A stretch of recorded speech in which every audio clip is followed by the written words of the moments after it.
War of the Titans, FIFA versus UEFA. It has become known what will happen with the Club World Cup. The scale is impressive.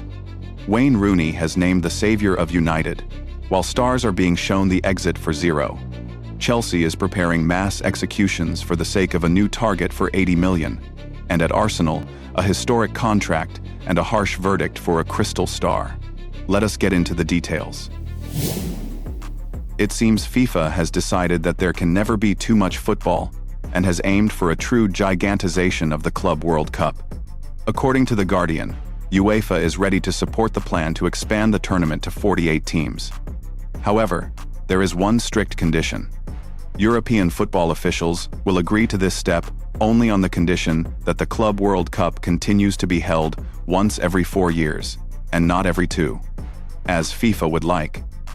This is a real victory for the European leagues, as last year, Real Madrid actively lobbied for the idea of a 2-year cycle. But due to the fierce resistance of UEFA, this plan failed. Currently, UEFA is seriously concerned. Huge prize money for participation in such a tournament could ultimately kill competition in Europe, making wealthy clubs even wealthier. However, expanding to 48 participants is considered the lesser evil than a too frequent calendar.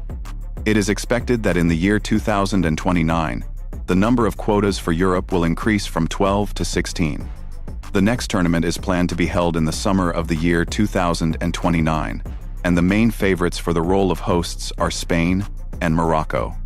Let me remind you that the first updated tournament in the USA last year gathered 32 teams, and the trophy was raised over their heads by the players of London's Chelsea.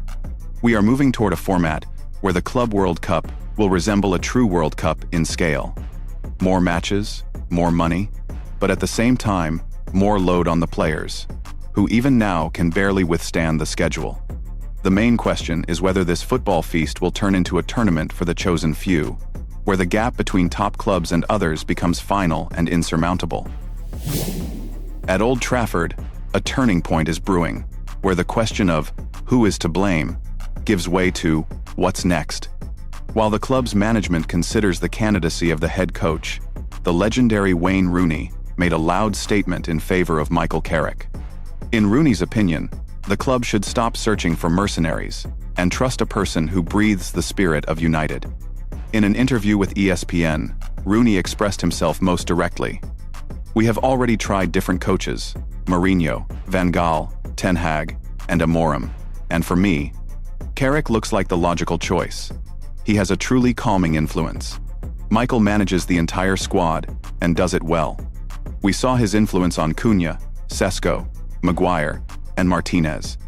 Sometimes we say too quickly, we have this manager from Turkey or Spain who will come and do it, although they don't care about the club at all. With Carrick, we will get a foundation for development for years." However, for Harry Maguire himself, this foundation might become the finish line. According to The Sun, the defender dreams of staying at Man United, but the club has not yet started negotiations with the defender about extending cooperation, which ends in June. Meanwhile, Harry's former coach at Leicester, Brendan Rodgers, is already ready to take him to his Al-Qadsiah in Saudi Arabia.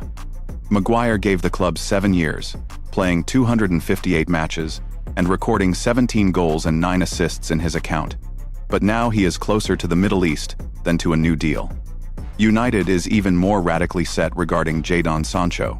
The club decided not to extend his contract by another 12 months and is ready to let the player leave for free in the summer. The fact is that Sancho completely failed his loan at Aston Villa, where he started in only 6 matches out of 20. It seems the hope of getting at least some funds for him has finally faded. But there is also news about reinforcements. Red Devils scouts were spotted at the San Siro, where they closely monitored the leader of Inter, Federico Di Marco. The Italian is being considered as an ideal update of the defense flank for the next season. The situation at Manchester United now resembles a large cleanup before a new era. On the one hand, getting rid of ballast, like Sancho. On the other, the struggle for identity that Rooney talks about. The stake on Carrick looks like an attempt to return to the origins, where stability and understanding of the club are valued higher than loud names from abroad. If the management listens to Rooney, we will see a United built on respect for its heroes, even if such veterans as Maguire still leave for a golden parachute to Rodgers. Jack Grealish, who became the true heart of Everton this season, has found himself at a crossroads. The Englishman, who plays for the Liverpool club on loan, managed to make the fans fall in love with him, but now his future is under a big question mark due to a severe foot injury that knocked him out until the end of the season. According to Football Insider, Everton dreams of keeping Jack in their squad, but the club's management categorically does not want to activate the clause for a full purchase for £50 million. Instead, the Toffees have started complex negotiations with Manchester City regarding a repeated loan for the next season. The main argument of Everton is precisely the uncertainty regarding the physical state of Grealish after surgery. The club is not ready to pay a huge transfer sum for a 30-year-old player with a high salary who has just undergone a difficult recovery.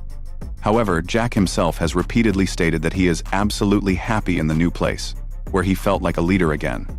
For City, this is also a difficult dilemma. The winger's contract with the Citizens enters its final stage in the summer, and a repeated loan could mean losing the player for free in a year.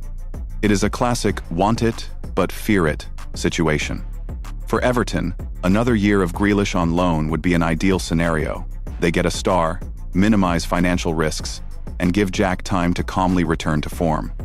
However, everything will depend on whether Manchester City will agree to such a generous step or will still try to find a buyer ready to lay out live money right now. At Stamford Bridge, it is restless again. Chelsea management is preparing a true personnel revolution, where the logic of player development gives way to tough business. The main victim of this approach might be Nicholas Jackson. The 24-year-old Senegalese, who is currently on loan at Bayern Munich, has found himself in a suspended state. According to Mailsport, the Germans do not intend to activate the obligation to buy clause for the striker. The worst part is that Chelsea itself also does not see Jackson in its squad. It seems we are witnessing a rare situation where a top forward turns out to be unnecessary for two giants at once. A similar fate awaits Liam Delap. Caught Offside claims that the Blues have already put the player up for transfer. When Chelsea makes a decision regarding a player, it almost always means a sale rather than an attempt to improve him through coaching. A queue of Newcastle, Brighton, Sunderland, and Everton has already formed for the talent. Moreover, Manchester United might again remember its interest from last summer if the price for Delap is low enough. But why is Chelsea freeing up space and funds? The answer is simple: a radical restructuring of the defense. The club is ready to get rid of Tosin Adarabioyo, Benoit Badiashile, and Trevoh Chalobah in one fell swoop. This cleanup has only one goal: to sign the leader of the Nottingham Forest defense, Murillo. However, for the Brazilian, they will have to lay out a tidy sum. The Foresters valued their diamond at £70 million. Chelsea continues its aggressive strategy. If the mechanism does not work perfectly from the first day, it is replaced. The refusal of Jackson and Delap indicates that the club no longer has patience for project players. Instead, the stake on Murillo for £70 million is a va-bank move that should finally stabilize the defensive line. The only question is whether Murillo will become just another name in the list of those whom the Blues will want to get rid of in just a year. Arsenal is seriously considering the possibility of selling Riccardo Calafiori as early as this summer. As reported by Football Insider, the management of the Gunners and personally Mikel Arteta are frustrated with the Italian's constant health problems. The club's patience finally broke after the last incident. Calafiori was supposed to return to the field in the start for the FA Cup match against Wigan, but he received another injury right during the pre-match warm-up. This case became the last straw for Arsenal's internal staff, where serious concern now reigns regarding the long-term reliability and physical stability of the defender. Despite the high level of play that Riccardo demonstrated in rare moments of health, the club is not ready to keep a player in the squad whose recovery schedule is longer than the match schedule. Selling in the summer transfer window looks like a logical step to recover at least a part of the funds spent on him while his reputation in Europe is still high. Calafiori is a classic example of football crystal. For Arsenal, which is fighting for titles, the presence of such an unstable element in the defense is an unacceptable luxury. This is a painful decision, as no one doubts the player's talent. But in modern football, A player's best ability is his availability on the field. If the Gunners find a buyer in Italy, it will be the best way out for both parties. Also, London's Arsenal officially announced the main event of the year for its fans. Bukayo Saka signed a new, long-term agreement.